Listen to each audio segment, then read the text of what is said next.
Hello, ladies and gentlemen. Welcome back to the Robin's Nest. If you have not heard the news, I'm going to break it to you, not so gently. So, it has been widely reported over the past couple of days that NASCAR has been looking for a partner, as in like a talent agency or a consulting firm, whatever you want to call it, to help them reconnect with the blue collar. I kid you not. And if you don't see the problem with that, it should be immediate. It should be evident. But let me go ahead and tell you, the problem with that is that it's not rocket science. It's just not. You want to reconnect with the blue collar, that segment of society. Well, when you have drivers, let's just start at the top. When you have drivers that come along that have personality, that come from kind of working class, but not, I can't say that drivers come from the working class nowadays because most of them, no offense, are little rich kids that have had everything bought and paid for basically since they started driving. That's not a knock. I mean, that's just the way it is. I mean, I'm not saying that to be hateful or to talk crap about anybody. It's just the way it is. Most of these guys are, by the way, if you hear any noise, it's raining. Of course, as soon as I start videoing, the bottom falls out and my roof is metal. So just, if you have to use the restroom, try to tune it out. But, most of the guys that are in big time motorsports nowadays, most of them, not all of them, their parents paid for them to be in racing and then, went from there. And it's not like it used to be where you had guys like Dale and whatever who would come up, they worked for what they had, they busted their butts to make it happen, that kind of thing. It's just not that way anymore. And that's fine. Like I wouldn't have a problem with that, if it wasn't for everything else that goes along with it. Outside of the drivers, all the nonsense that NASCAR pushes, outside of all the formats to the series, the cars and all that, which all that stuff does have, bearing on that segment of society watching the sport. When NASCAR dabbles in politics and social issues, it doesn't help. I mean, it just doesn't. And they want to sit there and say, well, we banned political sponsorships and stuff like that. And then they get around that with certain things being allowed because it's not technically political. It's a social issue or what have you. That kind of stuff right there is just so divisive. And I'm not going to get into details on what exactly I'm talking about. Just use your imagination. That kind of stuff, man, is super divisive, which is why I'm not going to say what I'm talking about exactly. You put two and two together, you know what I'm talking about. But that kind of stuff is it's divisive. So, rather than trying to make a statement or appeal to people who don't watch the sport or who are going to watch it for 5 minutes and then move on to something else because they have the attention span of a goldfish, go back to what made NASCAR popular in the first place in the 90s and the 2000s. Like I said, outside the drivers, don't even focus on the drivers. That's just one small aspect of it. Just go look at everything else. Look at the marketing. The how bad have you got it ads? Perfect example. Those were silly, but it was things that you could relate to because it's things that you've thought about doing or it's things that you have done. There was one ad from back in the day. I can't remember.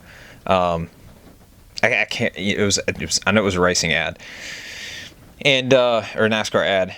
And they were on their way. The kids were loaded up in the van. Dad was driving the van. They were on their way to the racetrack, and the van started messing up. Started having something mechanical go on with it, and it started making noise. And the kids in the back, they're like, "Hey, Dad, what's that noise?" And he was like, "What noise? What are you talking about?" And he starts turning the radio up so you can't hear it. Then it starts smoking, and then the wife says something about it, and then he's like, well, what about that over there? That kind of thing. It's silly, but we can all relate to that. Most blue collar people can relate to that because we've all been there. We've all been in a situation where you're on your way to an event or something like that. You have car trouble. And the thought crosses your mind. It's like, why don't I just keep going? You know, just keep going. I really want to be there. I really want to go to Bristol. I really want to go to Daytona. I don't want to miss that. What if I just keep going? You know, that kind of thing.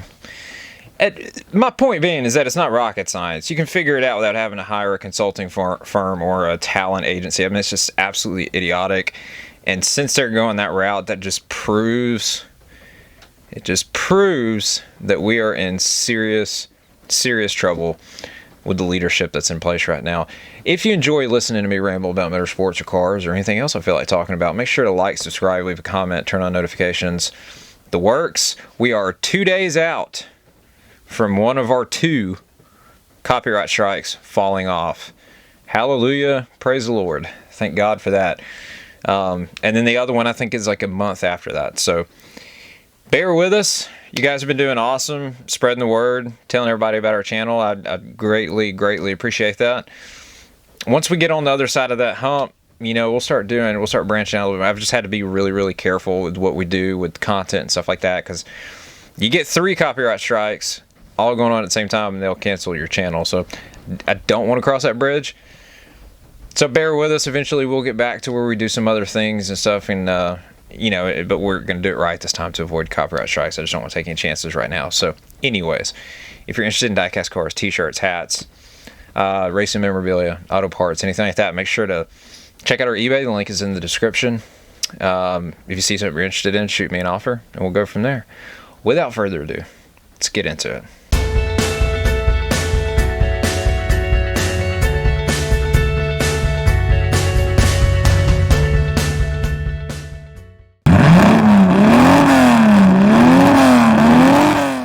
Now, I've sounded like a broken record when I talk about this, and I've talked about it several times, but it's been illustrated once again this weekend with Rally Finland. Overnight here, I guess during the day there, but the 2 remaining Hyundai. So Oyt Tanek has had a complete meltdown this weekend. He's one of the 3 Hyundai drivers, and by complete meltdown, I mean he spun out, hit a tree, messed up the front of the car.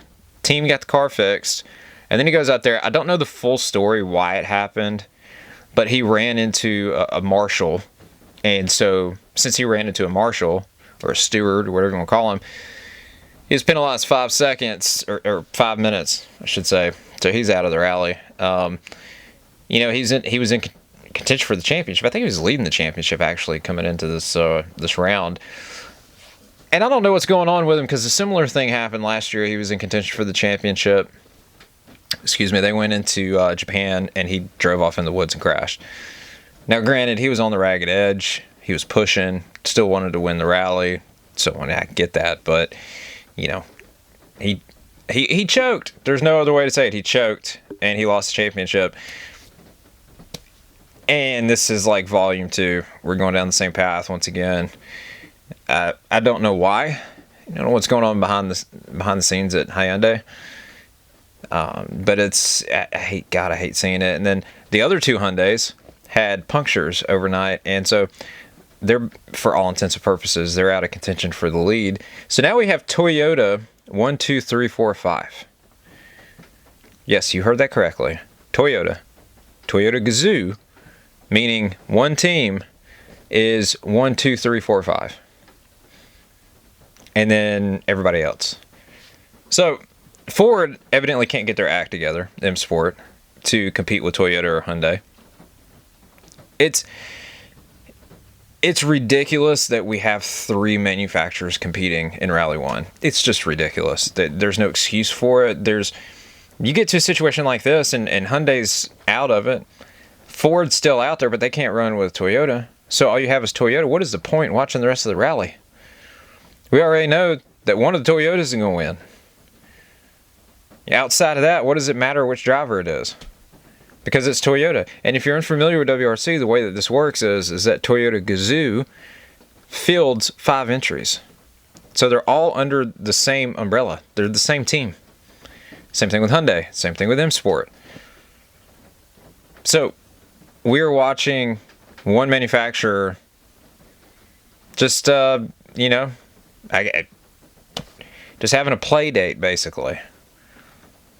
You know, there's no excuse. I mean, if the problem was that the Rally 1 specs are too much for someone on the outside to get in, a different OEM coming in, okay, well then we all should have just bit the bullet and bumped everybody down to Rally 2 specs, and that be WRC moving forward. I love Rally 1 spec. I think that Rally 1 is one of the coolest categories that's ever existed in rally. It just is, okay? I think that those cars are every bit as cool as the Group B cars from back in the day that everyone fantasizes about, okay? They're just as fast. And so I love the cars. But at the same time, it's not healthy to only have 3 manufacturers competing. That's just not healthy. And really, for all intents and purposes, you have 2 competing. I love M Sport. I love Ford. But, you know, what are they doing? They can't compete with Hyundai and Toyota. For whatever reason. I don't know why. Yeah. In my personal opinion, it's got a lot to do with who's in the driver's seats. But you look at someone like Seb Ogier, who came into M Sport, what was it, 2017, 2018? And immediately, you know, he won the championship with them. And they had been kind of, you know, up and down prior to that. He left, and they went back to being mediocre. So it's not so much, I think, the team itself or the cars. I think it is the drivers. You know, and I like Gregoire Munster. He's he seems like a cool guy. Josh, however you say his last name, Irishman that drives the other M Sport Ford.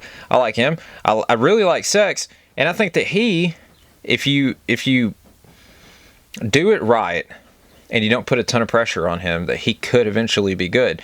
I mean, if I'm not mistaken, he's a rookie this year. So, you know, just work with him. Don't put the world on his shoulders and tell him that, you know, he's... I don't think they are. Let me be clear. I don't think that that's what they're doing. I'm just saying, if you work with him, he could potentially be really, really good. But I watched a video yesterday, and I'm late to the party. I'll just admit it. I'm late to the party.